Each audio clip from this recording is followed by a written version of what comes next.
Hello সবাইকে, welcome back to my channel. আমি দিশা চলে এসেছি আবারও একটা নতুন ব্লগ নিয়ে আজকে তোমাদের কাছে। আমি এখন দাঁড়িয়ে রয়েছি গ্যাংটক শহরে, ঠিক আমার হোটেলের রুমে, আর যেখান থেকে কিন্তু এই মুহূর্তে পুরো গ্যাংটক শহরটা দেখা যাচ্ছে। আজকে কিন্তু গ্যাংটক শহর থেকে আমাদের বাড়ি ফেরার পালা, আর আমার রুম থেকে কিন্তু গ্যাংটক শহরের হেলিপ্যাডটা দেখা যাচ্ছিল। এই হেলিকপ্টার ওঠার আওয়াজেই কিন্তু আমি জানলার সামনেটা এসে দাঁড়াতেই দেখি একটা হেলিকপ্টার উঠতে শুরু করেছে। হেলিকপ্টারটা কোথায় যাচ্ছে সেটা আমার জানা নেই, তবে আমরা এখন যাব আমাদের বাড়ি ফেরার উদ্দেশ্যে। আজকে ঘড়ির কাঁটা বলছে সকাল 10:37 বাজে। আমি আর শুভজিৎ কিন্তু গ্যাংটক থেকে আমাদের সমস্ত লাগেজ প্যাকিং করে আমরা সোজা বেরিয়ে যাচ্ছি আমাদের বাড়ির উদ্দেশ্যে। তবে বাড়ি ফেরার আগে কিন্তু আমরা আরও একটা খুব ইন্টারেস্টিং ট্যুরিস্ট স্পট আজকে ভিজিট করব, তারপর কিন্তু আমরা বাড়ির উদ্দেশ্যে যাব। আজকের রোড ট্রিপটা কিন্তু আমাদের জন্য একটা হেট্রিক জার্নি হতে চলেছে। তার কারণ আমি আর শুভজিৎ দুজনে মিলে ঘুম থেকে উঠে ডিসাইড করলাম যে এত তাড়াতাড়ি পাহাড় ছেড়ে বাড়ির জন্য চলে যাওয়া যাবে না। সেই কারণেই আমরা গ্যাংটক থেকে আরও একটা ট্যুরিস্ট স্পট ভিজিট করে তারপর কিন্তু আমরা বাড়ির জন্য রওনা দেব। আজকে যেহেতু শনিবার, সেই কারণে কিন্তু গ্যাংটক শহরের জ্যামটা একদমই কম আছে। সোম থেকে শুক্র কিন্তু স্কুল কলেজ অফিস থাকার কারণে গ্যাংটকে কিন্তু গাড়ি চলাচলের প্রচণ্ড প্রবলেম হয়। বাট শনি রোববার কিন্তু সেই প্রবলেমের অনেকটাই সলিউশন হয়ে যায়, যেহেতু সব কিছু বন্ধ থাকে সেই কারণে। গ্যাংটকের এমজি মার্গের ওয়েস্ট পয়েন্টে আমি আর শুভজিৎ এখন চলে এসেছি আমাদের গাড়িটা পার্ক করব বলে। তার কারণ আমি আর শুভজিৎ এখন লালবাজারে যাব আমাদের কিছু টুকটাক কেনাকাটি করার জন্যে। আমরা যেদিন এসছিলাম সেদিনকে কেনাকাটি করিনি, আমরা আজকে ফিরবো বলে কিন্তু আমরা কেনাকাটি করতে যাচ্ছি। আর আমরা যেহেতু এমজি মার্গে কোথায় গাড়ি রাখবো বুঝতে পারছিলাম না, সেই কারণে ওয়েস্ট পয়েন্টের পার্কিংয়ে আমরা গাড়িটা নিশ্চিন্তে পার্ক করে দিয়েছিলাম। গাড়ি পার্ক করা হয়ে গেছে। গাড়ি পার্ক করে কিন্তু আমরা ওভারব্রিজ ধরে এখন সোজা হেঁটে চলে যাচ্ছি লালবাজারে, কারণ লালবাজার থেকে কিন্তু আমাদের টুকটাক কিছু কেনাকাটি করার রয়েছে। 20 लोग के लिए हम लोग जान भी देता है। हाँ।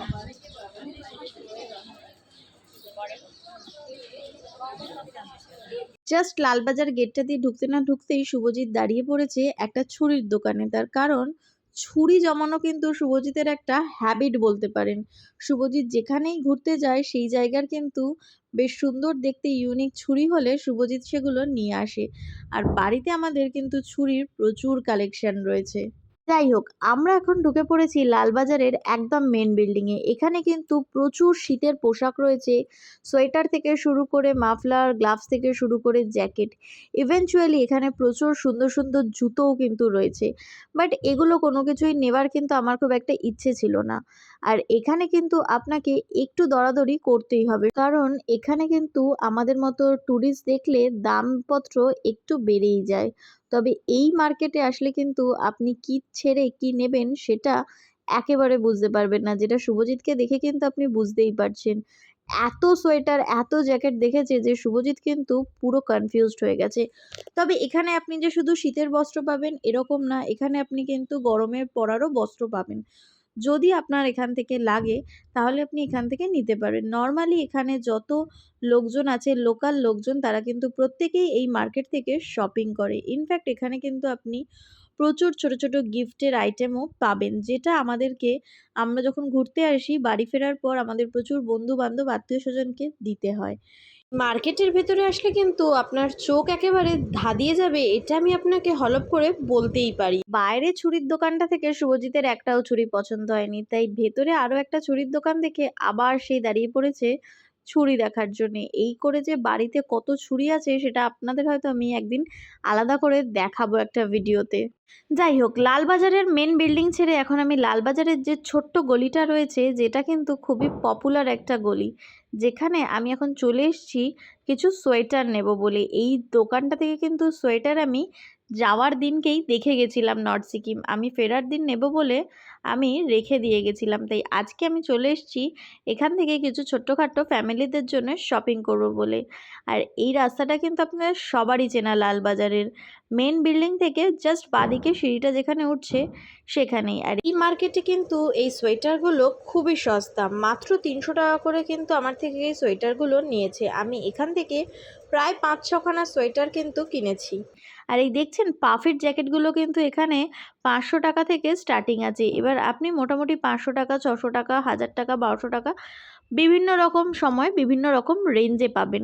1000-1200 টাকা থেকে কিন্তু এখানে লং কোটেরও শুরু। লং কোটগুলোও কিন্তু এখানে একদম সস্তায়। কেনাকাটি কমপ্লিট করে জাস্ট লালবাজারের উল্টো দিকে আমরা এখন চলে এসেছি মোমো খাবো বলে, কারণ আমরা কিন্তু সকালের ব্রেকফাস্ট এখনও করিনি। যাই হোক, খাওয়া দাওয়া একেবারে কমপ্লিট করে, কেনাকাটা কমপ্লিট করে আবার আমরা এখন চলে যাচ্ছি ওয়েস্ট পয়েন্টের দিকে, কারণ ওখানে আমাদের গাড়ি পার্কিং রয়েছে। আর গাড়ি নিয়ে কিন্তু এবার আমাদের চলে যেতে হবে আরও একটা ট্যুরিস্ট পয়েন্টের দিকে। আর এই ওয়েস্ট পয়েন্টে কিন্তু গাড়ি পার্কিংয়ের জন্য পার আওয়ারে আপনাকে 30 টাকা করে দিতে হবে।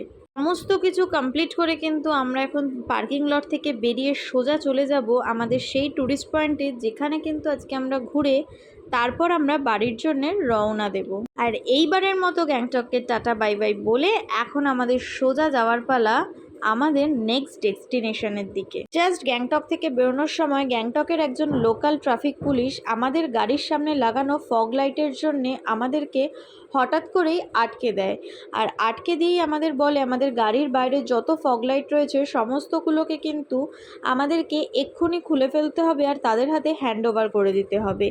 ফগ লাইটগুলো কিন্তু অবশ্য আমরা পাহাড়ে চালাই না, এগুলো কিন্তু আমরা একমাত্র হাইওয়ের জন্যই ইউজ করি। আর এখানকার প্রচুর লোকাল লোকও কিন্তু পুলিশকে বলছিল যাতে আমাদেরকে ছেড়ে দেয়, আমাদের যাতে এরকমভাবে হ্যারাস না করে। আমাদের কিন্তু সবকটা ফগ লাইট খুলতেও হয়নি, একটা ফগ লাইট খোলার পরেই কিন্তু পুলিশ আমাদেরকে ছেড়ে দেয়। আমরা তারপরে গিয়ে বুঝতে পারলাম যেহেতু আমাদের ওয়েস্ট বেঙ্গল লেখা গাড়ি দেখেছে আর যেহেতু সামনে ফগ লাইট লাগানো দেখেছে, সেই কারণে পুলিশ কিন্তু আমাদেরকে ইচ্ছা করে হ্যারাস করেছে। আমাদের এই গাড়িতে ফগ লাইট লাগানো কিন্তু সিকিমের বহু পুলিশ দেখেছে। ইনফ্যাক্ট আমরা রাস্তাঘাট জিজ্ঞাসা করার জন্য কিন্তু বহু পুলিশের সাথে দাঁড়িয়ে কথা বলেছি, কোনো পুলিশই কিন্তু আমাদের কোনো রকম কোনো অবজেকশন দেয়নি। ইনফ্যাক্ট সিকিমের কিন্তু নাম্বার প্লেট দেওয়া সিকিমের লোকাল গাড়িতেও সমস্ত গাড়ির সামনে বড় বড় ফগ লাইট লাগানো ছিল, সেই সব গাড়িগুলোকে কিন্তু একবারের জন্য কোনো রকম কোনো কিছু বলাও হয়নি। তবে এটা একটা কথা আমাদের জানা নেই যে ফগ লাইট লাগানোটা আইনি না বেআইনি। সেই কারণেই আপনাদের কারোর যদি জানা থাকে যে আমরা গাড়ির বাইরে ফগ লাইট হাইওয়ের জন্য লাগাতে পারবো কি না, তাহলে আপনারা কিন্তু অবশ্যই আমাদেরকে জানাবেন সেটা কমেন্ট করে। যাই হোক, সমস্ত কিছু মিটিয়ে কিন্তু আমরা চলে যাচ্ছি আমাদের নেক্সট ডেস্টিনেশনের দিকে। আমি জানি না এই রাস্তাটা আপনারা কজন চিনতে পারছেন বা আমরা এই মুহূর্তে কোথায় যাচ্ছি সেটা আপনারা বুঝতে পারছেন কি না। যদি আপনারা এই রাস্তাটা কোথায় যাচ্ছে বা আমরা কোথায় যাচ্ছি সেটা বুঝে থাকেন, তাহলে অবশ্যই কিন্তু কমেন্ট করে আমাদের জানাবেন যে আমরা কোথায় যাচ্ছি আজকে। যেমন কষ্ট সৃষ্ট করে হোক ঢুকে যাবো।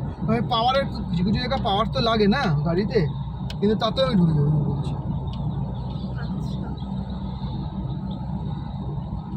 গাড়িটাকে কন্ট্রোল করাটা একটু মানে শক্ত বলে। হ্যাঁ, এবার জায়গা আমাকে ফার্স্টে গাড়িটাকে কাটাতে মতো জায়গা লাগবে, গাড়িটা যে কোথা দিয়ে উঠছে সেটা লাগবে। এই যে গাড়িটা মাঝে মাঝে হট করে কোনো জায়গায় ঢালু জায়গায় উঠে গেলে আমি তো বুঝতে পারছি না পাশে কী আছে, সেটা বাইকে তো আমি বুঝতে পারবো। সেই জন্যই গাড়িটা চালাতে গেলে মাথাটা বেশি খাটাতে হয়। অবশ্যই, সেই জন্য গাড়িটা চালাতে গেলে মাথা বেশি খাটাতে হয়। কোন জায়গা দিয়ে যে টার্নিং নিচ্ছে, বাইকে একটা টার্নিং নিলে কি আমাকে এনাকে কী হবে, টার্নিং নিয়ে নেবো। আর এখানে টার্নিং নিলে আমাকে বুঝে খুব টার্নিং নিতে হচ্ছে, যে অন্য একটা গাড়ি এসে গেলে বুঝতে পারছো, অন্যটা ও গাড়ি। এতক্ষণে আপনারা আশা করি বুঝে গেছেন যে আমরা আজকে কোথায় এসেছি। আর যদি না বুঝে থাকেন তাহলে আমরা এখন চলে এসেছি টেমি টি গার্ডেন। হ্যাঁ, ঠিকই শুনছেন, যেটা আমাদের সাউথ সিকিমে রয়েছে টেমি টি গার্ডেন। আমরা এসেছিলাম নর্থ সিকিম রোড ট্রিপের জন্যে, কিন্তু আমাদের দুজনের কাছে পাহাড় এতটাই ভালো লাগে আর আমরা এত তাড়াতাড়ি পাহাড়কে ছেড়ে চলে যেতে যেহেতু চাইছিলাম না, সেই কারণে আমরা নর্থ সিকিম থেকে কিন্তু সোজা চলে এসেছি সাউথ সিকিমে। তার মানে বুঝতে পারছেন যে আমার আর শুভজিতের পাহাড়ে ঘোরার নেশা ঠিক কতখানি। সাউথ সিকিমের টেমি টি গার্ডেন কিন্তু দারুণ সুন্দর, চারিদিকে একেবারে চায়ের বাগান আর সেরকমই কিন্তু সুন্দর রাস্তাঘাট। এই চা বাগানে কিন্তু প্রচুর চা শ্রমিক এখন চাও তুলছে। এইটা কিন্তু আমার কাছে একেবারে নতুন এক্সপিরিয়েন্স, কারণ আমি কিন্তু সাউথ সিকিম এই ফার্স্ট টাইম আসলাম আর এরম সুন্দর চা বাগানও ফার্স্ট টাইম দেখলাম। আর সাউথ সিকিমের রাস্তাঘাট নিয়ে তো জাস্ট কোনো কথা হবে না, অসাধারণ সুন্দর একদম পরিষ্কার ঝাঁ চকচকে রাস্তা। ঠিক যতটা রাস্তা নর্থ সিকিমের খারাপ, ঠিক ততটাই রাস্তা কিন্তু সাউথ সিকিমের একদম ভালো। এই আই লাভ টেমিটি গার্ডেনে কিন্তু আপনাকে যেতে গেলে এখানে 50 টাকা করে পার হেড টিকিট কেটে আপনি তবেই চা বাগানের ভেতরে ঢুকতে পারবেন। আমি আর শুভজিৎ অবশ্য কোনো রকম টিকিট কাটিনি, আমরা বাইরে থেকেই সব কিছুকে উপভোগ করছিলাম। শুভজিতের কিন্তু এই টেমিটি গার্ডেন সেকেন্ড টাইম ঘোরা হলেও আমার কাছে কিন্তু একেবারে ফার্স্ট টাইম এই টেমিটি গার্ডেন ঘোরা। আর সাউথ সিকিমের এই একটা পোর্শন ঘুরে কিন্তু সাউথ সিকিমটা এখন পুরো কমপ্লিট করতে হবে, এটাই আমার এখন টার্গেট। শুভজিৎ চলে এসছে এখানে একটা চায়ের দোকানে চা খাবে বলে, আর আমাদের এখন একটুখানি রেস্ট নেওয়ার টাইম। তাহলে চলুন দেখা হবে পরের ব্লগে, ততক্ষণের জন্য টাটা বাই বাই। আমার ব্লগটা ভালো লাগলে একটা লাইক আর সাবস্ক্রাইব করে দেবেন। Thank you.